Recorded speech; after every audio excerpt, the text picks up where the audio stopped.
So much for coming. Thank you for your introduction అండి, చాలా బాగుంది. ఇట్స్ గుడ్ అండి.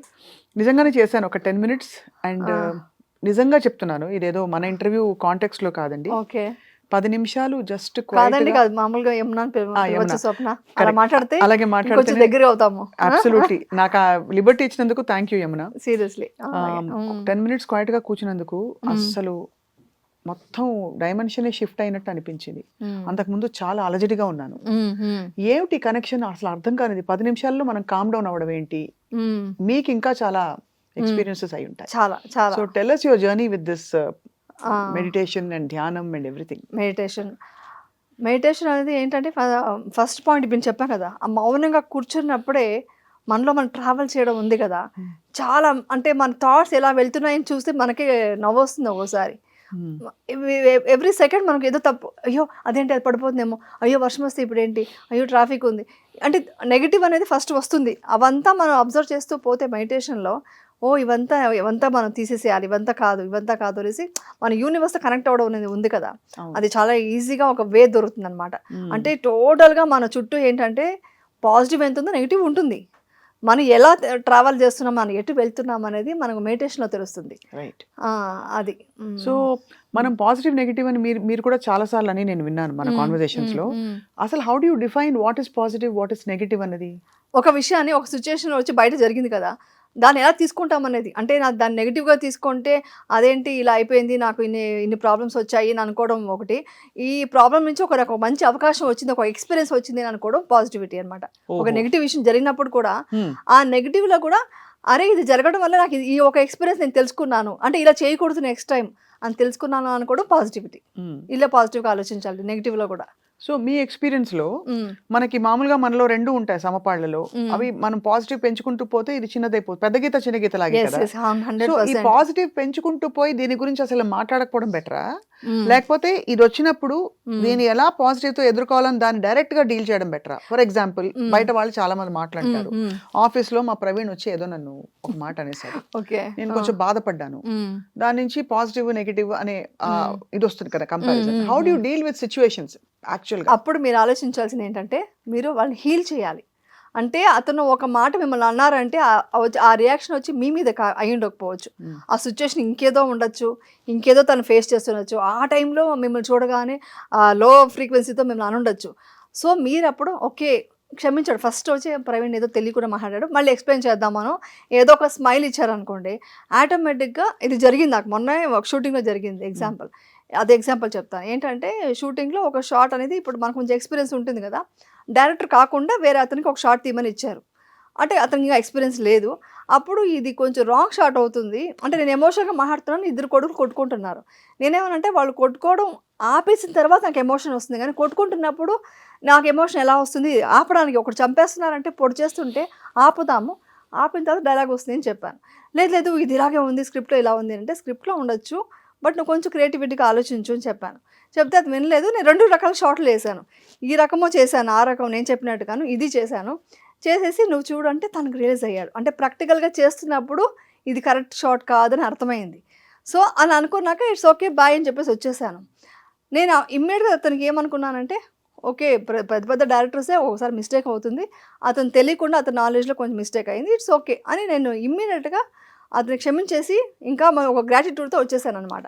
అలా వచ్చేసరికి ఇమ్మీడియట్గా వితిన్ 10 minutes నాకు కాల్ వచ్చింది, సారీ మ్యామ్ అనేది.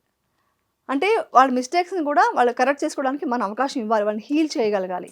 వాళ్ళు ఏ సిచ్యువేషన్లో అర్థం చేసుకున్నారో అది తెలియకుండా ఉండొచ్చు. ఇప్పుడు ప్రవీణ్ గారు మిమ్మల్ని అన్నారంటే వాళ్ళ సిచ్యువేషన్ ఏంటో, లేదు నిజంగా నిజంగా మంది నాకు ఫస్ట్ ఏంటో మనం చెక్ చేసుకోవాలంటే నిజంగా నా సైడ్ మిస్టేక్ ఉందా, ఫస్ట్ తెలుసుకోవాలి. నిజంగా మిస్టేక్ లేదు కాన్ఫిడెంట్గా తెలుసు మీకు, అప్పుడు మీరు ఏం చెప్పాలంటే ఓకే హీల్ చేయాలి. నెక్స్ట్ టైం మాట్లాడినప్పుడు ఆ ప్రవీణ్ క్లారిటీ ఇద్దాం అనుకోవాలి. ఆటోమేటిక్గా మీరు ఎప్పుడైతే దాన్ని ఒక పాజిటివ్ ఇలా చూసారో నెక్స్ట్ టైం ఆయనే వచ్చి సరదాగా అన్నీ మర్చిపోయి మాట్లాడతారు. ఇది నేచర్ అనమాట. నేచర్లో అదే మనం ఏది ఇస్తాం అదే తిరిగి వస్తుంది. ఇండైరెక్ట్గా ఇది కూడా ఇలా తీసుకోవాలి. సో డైలీ జీవితంలో యమున గారు ఏది ఇస్తూ ఉంటారు మీ చుట్టుపక్కల పరిసరాలకి, ప్రదేశాలకి, ఇంకా వ్యక్తులకి? వాట్ యు అంటే కాన్షియస్లీ ప్రేమ ఇస్తాను. ప్రతి మూమెంట్ ప్రేమ ఇవ్వాలి. ఎందుకంటే ఇది స్వార్థం అని కాదు, కానీ ప్రపంచం అంతా మొత్తం ప్రేమతో మనం చూస్తుంటే మనల్ని కూడా అలాగే చూడడం స్టార్ట్ అవుతుంది. నేచర్ నుంచి కూడా అదే వస్తుంది. ప్రతి మనిషి నుంచి ప్రేమ ఉంటుంది. ఇది మీ ప్రతి honest మనిషి ఎక్స్పీరియన్సా కంప్లీట్? చాలా చాలా అంటే నాకు ముందు ఇంత డీటెయిల్ తెలియదు, కానీ నేను ప్రతి డే నేను అబ్జర్వ్ చేయడం స్టార్ట్ చేశాను. నేను ప్రేమ ఇప్పుడు నేను వెళ్ళి చూడగానే హాయ్ స్వప్న అలా అనగానే డెఫినెట్గా మీరు కూడా హాయ్ అంటారు, కానీ హాయ్ అనలేరు, యూ కాంట్. సో నేను ఆ ప్రేమతో ఉంటాను. బికాస్ మీకు ఎదురు నెగిటివ్ ఉన్నా కూడా చేంజెస్ వస్తాయి. ఇప్పుడు ఎవరో నెగిటివ్ ఎలా చూసి ఇలా ఏంటి ఆవిడ వచ్చిందా అన్నట్టుగా ఎక్స్ప్రెషన్ పెట్టుంటారు అనుకోండి, వాళ్ళు చూసి హాయ్ అండి బాగున్నారా అని అన్నా అనుకోండి, హాయ్ బాగున్నాను, ఇమ్మీడియట్గా స్మైల్ వచ్చేస్తుంది. సో అక్కడ మన ఈగో ఇంటర్ఫియర్ అయ్యి ఏంటి నన్ను అలా చూస్తున్నాడు, నేను కూడా ఏంటిది ఎలా చూస్తున్నావు అంటే అక్కడి నుంచి మళ్ళీ ఇద్దరికి అదే అవుతుంది. అదే లో ఫ్రీక్వెన్సీలో ఇద్దరు ఉంటారు. ఎంతసేపటికి మీరు నెగిటివ్గానే ఉంటారు. సో మీరు ప్రేమ ఎంత ప్రేమ పంచితే, అంత ఆప్యాయంగా ఉంటే అసలు యూనివర్స్ మొత్తం, ప్రపంచం మొత్తం మనకు హ్యాపీగా బాగా కనిపిస్తుంది. సో ఈ మధ్య యమున మీకు అసలు అంటే ప్రొఫెషనల్ గా కానీ ఎక్కడా కూడా ఇంట్లో పిల్లలు కానీ బయట కానీ ఫ్రెండ్స్ కానీ ఎక్స్పెక్టేషన్స్ పెట్టుకుని మీ మీద 9 గంటలకు వస్తాను ఏంటి 10:30, 9:30, 10 అయింది, ఇలాంటివి ఏం అవ్వలేదా ఎప్పుడు చిన్నగా? ఎప్పుడు అవ్వదు. బై ఛాన్స్ ఇప్పుడే జరిగింది మీతోనే. అయ్యో అంటే నా సిచ్యువేషన్ నా చేతిలో లేదు. ట్రాఫిక్ మన ఈ టైం అనుకున్నాము, అనుకోకుండా ట్రాఫిక్ ఇది అవ్వడం వల్ల కొంచెం చిన్న మిస్టేక్స్ అవ్వడం వల్ల లేట్ అయింది.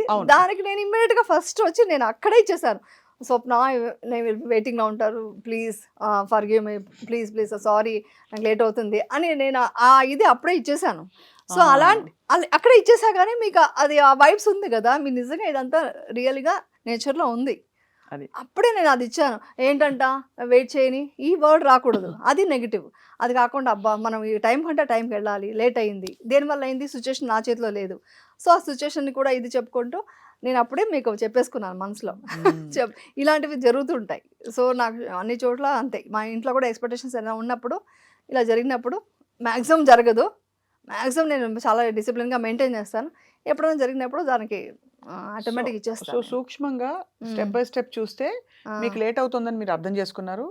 వెంటనే నేను వెయిట్ చేస్తుంటానని నన్ను విజువలైజ్ చేసి నాకు మీరు పాజిటివ్ థాట్స్ పంపించాను. ఓకే స్వప్న ప్లీజ్ అని చెప్పారు. అండ్ రాగానే అదే వార్మ్త్ తో చెప్పాను, హగ్ చేసుకున్నాను, లేట్ అయింది. అంటే ఇది ఎందుకు చెప్తున్నా అంటే చిన్నవే పెద్దవి అవుతాయి. ఇదే వచ్చి ఓకే రెడీనా అని ఉంటే డెఫినెట్గా మీకు హర్ట్ అవుతుంది కదా. ఇక్కడ ఎందుకంటే వెయిట్ చేస్తున్నా అంటే మీకు ఒక ఎక్సైట్మెంట్ ఉంటుంది, ఇలా క్వశ్చన్స్ మాట్లాడదాము, ఇంటర్వ్యూ ఇలా రావాలి అని ఒక ఎక్స్పెక్టేషన్స్ ఉంటుంది.